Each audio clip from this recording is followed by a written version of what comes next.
Hey guys, we're going to have a little look at the level editor for Infinitrap. This is an early, before the game is released sort of thing. Oh, I love these little torches. This is a game I'm actually working on with some people. I've done the music for it, although you probably can't hear it too much because I've turned the music down for this.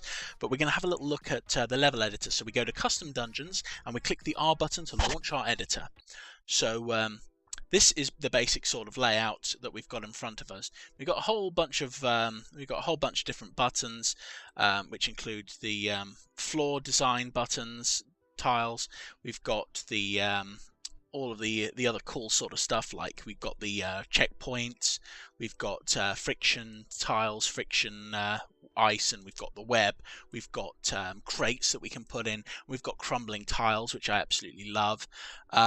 And we've also got our skeleton helpers. We've got Kulsu, who's the love interest for the game, in the cup, which we can just sort of spawn if we really want to.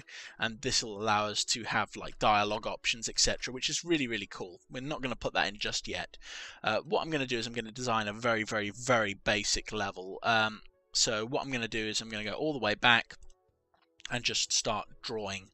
So I'm going to start with a basic sort of tile layout. So gonna just move around. We use the arrow keys to sort of lay your tiles down. Gonna put a bit of wall here, make it a bit interesting. So like that. Now a lot of the music to this game I based on a game called Realms, which I really loved. And what I'm going to do is I'm going to add some spike pits. I love spike pits because they're a great way to get the main character killed. I don't like Jack because he reminds me of me, as in he's a chronic failure and he likes to die, which is very similar to me in pretty much every computer game that I've ever played. Not really much of a, I'm not really a good gamer. I just enjoy playing computer games, whether or not they are bad. Now, one of the cool things that we've got is you can actually drag sections along, which is really great. So we're gonna have this sort of stuff here. So we got a little bit of a level starting off. I'm gonna add some cool sort of fire effects. Yeah, we like cool fire effects. I've always liked the sort of fire rather than the acid because it's more close to being a sort of major dungeon for me. Got nice spikes there. I love spikes. So what we're going to do is we're going to put some crumbled floor across this this thing here. So where are we? No, we don't want the decals. We want is it the traps? No. Basically, it takes me a little while to find my way around this because I've got dyspraxia and my memory isn't exactly good. But we've got this. Now we've got the spikes underneath. We've got this crumbly floor over, like as an overlay. So basically when we spawn in the game, and we'll test the current level now, it's going to be very simple. Right, so what happens is if we walk on the crumbly floor, we then got the spikes underneath it. That's always very important. So we've got a cool thing where we can run and everything will disintegrate, and then we can... I didn't intend to go in the lava. So yeah, we go to the cup, and that is the level sort of completed. But that's not a great level. This is just very basic. So we've got the initial cool spike pit that we've got. I'm going to move the cup. I'm going to create a new bit of room elsewhere. So what can I do? I'll create cool little bits here. I like to create my rooms a little bit like this because it basically gives me a lot more sort of power when it comes to actually making a level sort of work. But just by dragging little sections, I feel like I've got a lot of control when it comes to the map. I mean, already this is starting to build up. This is starting to build up my sort of design for how I'd like the level to be. So we've got a few things that are coming into fruition here. I don't like this bit of wall. So what we're going to do is we're going to have two different ways to end the level. Right, just going to block all of that off so it's all invisible. There we go. Just going to block everything off. I like mazes, so I don't like there being a lot of visibility when it comes to things. So I'm going to slice that off because we don't really need that. So we're going to get rid of all this superfluous floor. And that's making a significant difference to how the map sort of looks. So we've got basic bits here, so go up here. And we're going to also have a bit which goes up like that as well, joining them together. So we're starting to basically build the bare bones of the map. Now this is still a fairly simple level. I mean, we can add a couple of different things like this. This is like a door. And it's got exit points written up there, but we'll get rid of that eventually. These doors take a few milliseconds to open, and they can cause a lot of stress for people if you put them at the end of the things, because these tiles will drop into the spikes. So when your character sort of runs into them, the doors take a few moments to open, which can really sort of create an adrenaline rush. So we're gonna have no, we don't want to add an exit point there. You fool, Alex, you fool! Wretched fool! Foolish fool! Yeah, we want to get rid of all of that so that there's no mistake. We want to add our exit point. I'm gonna have it in a thing here. That's good. This is no, we want to go right in the center because I've got issues. So we've got our exit point there. That's cool. It basically gives you an option to go to whichever level you need it to, which is good. Not going to add that feature in just yet because it's annoying and complicated for my tiny brain. But basically, we've got an adventure that's sort of starting up here. So what can we do to make it more interesting? We can add a bit of spike traps on the floor, which is always good.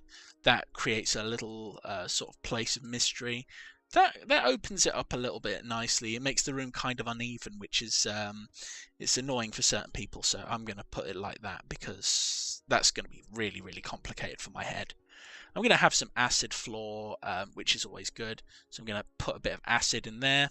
That's a nice little acid bit of floor.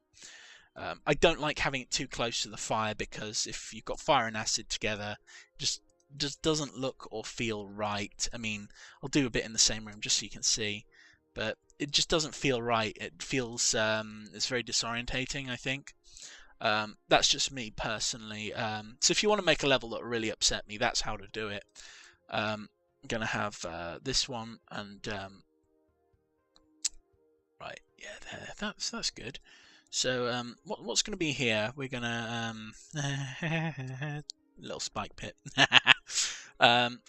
What we are going to do is we're going to make this interesting. It's annoying for me to navigate these, so bear with me. I'm not very good at sort of setting these things up, so please forgive me. We're going to have a little bit of fun with this one. So we've got this, and it will take people around the corner and into the pit. Yes. No, I can't do that. That would be just be cruel, wouldn't it? So that they spawn and they immediately get dragged into the pit. This can easily be jumped out of just so that Yannick makes my life a little bit easier. I could make something interesting. I wonder if I could make it a puzzle. Yeah! Let's do a puzzle. Right, so 1, 2, 3, 4. Yeah, that's good. That's a nice little puzzle. Because what's going to happen is these can be pushed onto these and they go flat and they allow you to jump over things. And we're going to see whether or not we can sort of push those over in a minute. So we'll test it, show you exactly what I mean by this. So we're going to test the current level. Right, so we've got the stressful door, which is at the end of this. Haha, that's pretty cool. Then we've got this. So if you trust me, you go into the pit. You should never trust me in this game. Never! I'm worse than Yannick. No, I'm not worse than Yannick. He is the main game designer and he's cruel. Right, so we've got an opportunity and we can jump over the spike pit, maybe. But the key is with the key is with this one. We want to push this one here.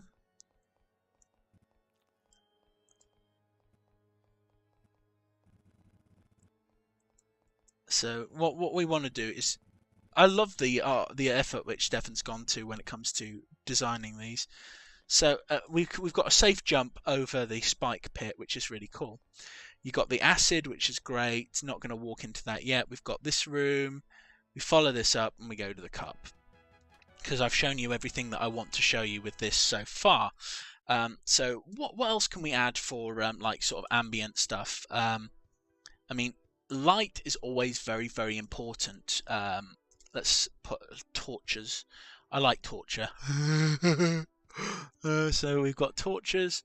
Not going to light that path. It's important that people can't see what's down there. But we've got a couple of torches in the bright room because it's always nice. I'm going to put something cool in here. Right, so what can we put in there? Let's go back, shall we? We've got, let's add a zombie. We'll put him in here. This is going to be Craig. So trigger is close. Add agent. Now that's a zombie. He's a very, very mean creature, and he will come out and he will grab me. I'll show you that in a few moments. Because what I'm going to do is I'm going to put, if my body will remember, I'll put a signpost out with "Beware of the Zombor." Yeah, people don't tend to listen to the signposts, especially not people like me. People like me are bad for this game. We can have a skeleton. Let's put a skeleton here. All right, skeleton. Happy. Hello, Jack. How's it going? And then I can be like, I'm scared and need my mummy. Haha! It's exactly like I'd be in this thing. And then what we're going to do is we're going to go with a sad one. Oh dear. So this conversation will play out when Jack runs into the skeleton and initiates dialogue with him. I'm just going to put tombstones. I really like the tombstones. They're a great addition to the game. Going to add a little bit of crumble. I can't add crumble without creating something to crumble into. Let's create some death path. Yeah! Pow, pow, pow, pow. I like death. In this game anyway. I don't like it in real life. It's a horrible pain in my neck in real life. So you've got this crumbling path which will crumble into death for the poor unfortunate fools who try to go through this dungeon of doom. Right, so I'll illuminate the cup. It's always good to have a bit of illumination. I don't want to do too much though in the corridors. Got to leave things dark and mysterious. Gonna put a crate here. You know, you find a lot of crates in computer games. My dad always used to say, Alex, there's a weird amount of crates in these games. There's also these other tiles which are really, they move around. They're complicated though, and it's not worth showing you them really, because I don't really find them particularly impressive. Right, so I'm going to add friction web floor. Now, web flooring will slow your character down, and then we've got friction ice, which will basically make your character slip around like a prat, which is always good. Then there's these coins which you can collect. Put one in the or two in the room with the zombie. No one's going to be able to get them. We've also got keys as well. Keys are good. They open doors, which desperately need them. Blood. Blood is one of the things I like about this game. You can put nice splashes of blood. You know, like it's a little bit of a warning sign. You know, if you're going to a room and the room has got this kind of stuff outside it. I mean, would you go near that room? I don't think so. That looks like a bad idea. And we'll put some skelly remains there. You know, make it cool. A couple of remains are good. You know. I like the customization that you've actually got here, because for a game which is it seems fairly simple, there's actually a lot that has been added into this game. So we'll have I'm going to, where are we? I want the lock door to be there. There is another route through, but I'm just going to do it to show you how that functions.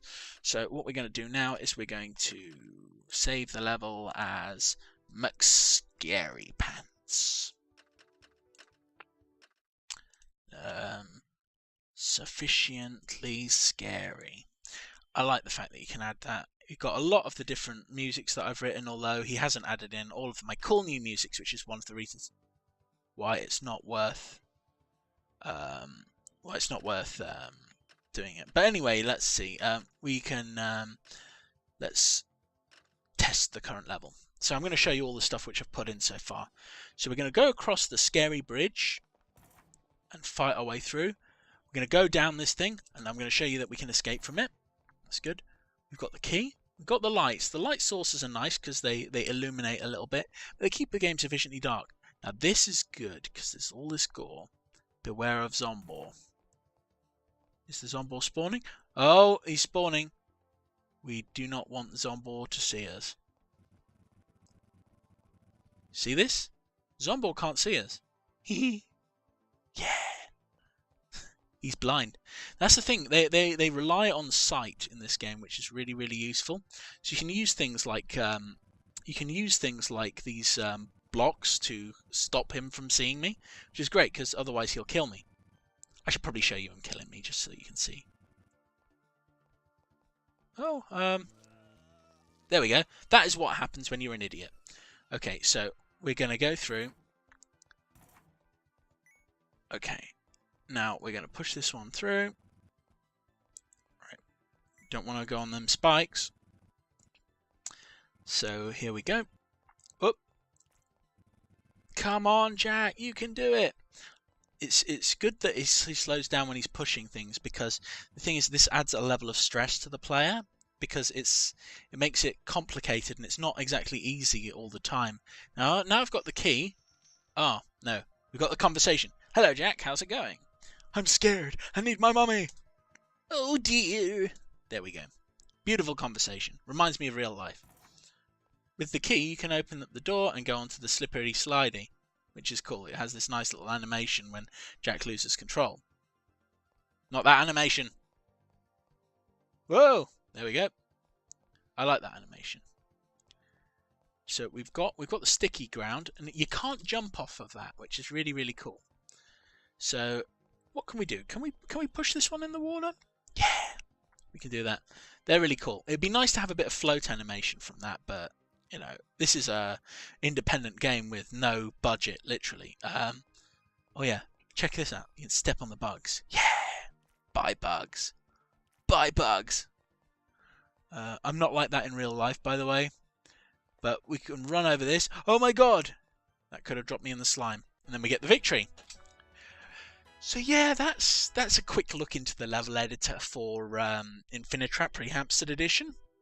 That's a lot of cool stuff you can do. I mean, these little swappy tiles are really, really good. I'm just not very good at setting them up, so it's probably best I don't show them to you and they're shown to you by someone important. You've got portals which can be added in as well, which is really, really good. You can get characters to jump from A to B. I might show you that actually, because I'm not 100% sure that I can get this to function well. So we add the portals like so. So we've got the portal there, portal there. I'll just show you that one actually. Blah, blah, blah. Test level. Because the thing is, it's important that I show you the aspects and what these things actually do. But it's like the blue portals are the entry portals, the red ones are the ones which you come out of.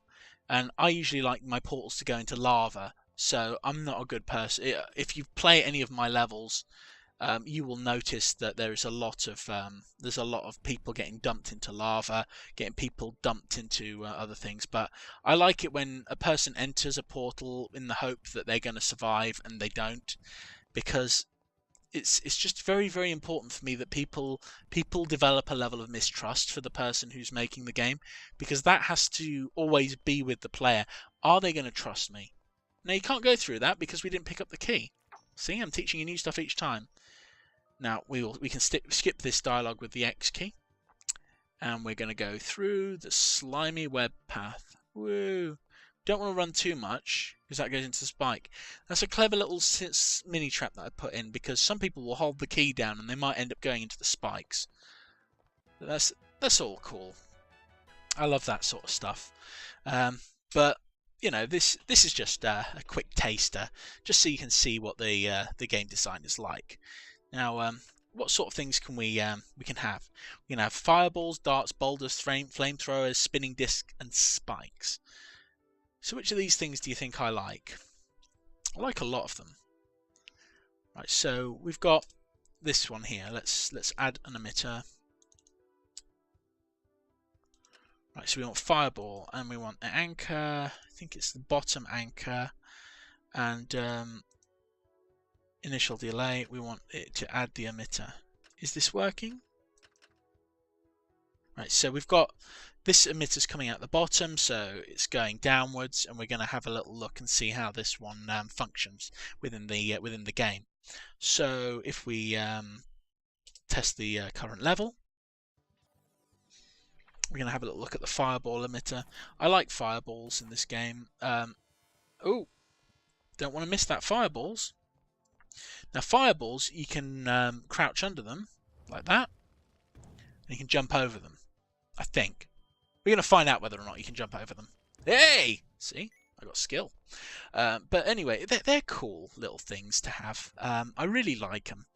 I should probably get rid of those spikes to make it easier to get out of here.